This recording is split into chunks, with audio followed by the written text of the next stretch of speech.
I've always wondered on whether it is the good memories that give a certain fondness of a certain person, or is it the fondness of that person that gives us the good memories?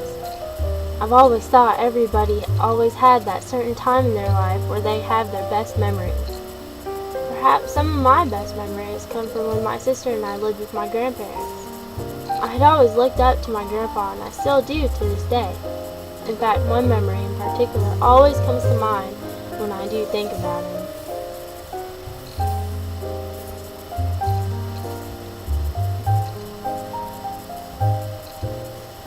I'll never forget that time when my sister, grandfather, and I had driven the four-wheelers down to the river. Every weekend my sister and I couldn't help but get excited over the possibility of going swimming country style. We had our favorite spot down at the bottom of the valley that was just perfect for swimming during those hot summer days.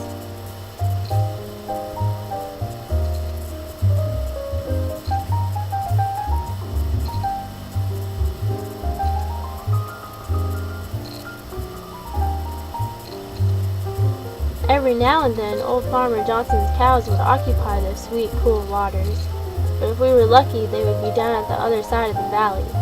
Our swimming hole had the perfect depth and the current was just right. The water was as sparkling clear, and nothing was more refreshing.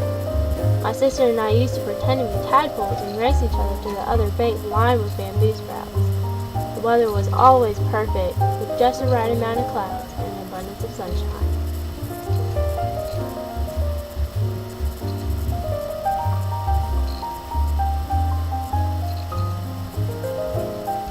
One day, however, the weather wasn't as perfect as it usually was. My sister and I were, of course, greatly looking forward to going swimming that weekend, but Grandpa had said that the weather was just too heavy to take the chance.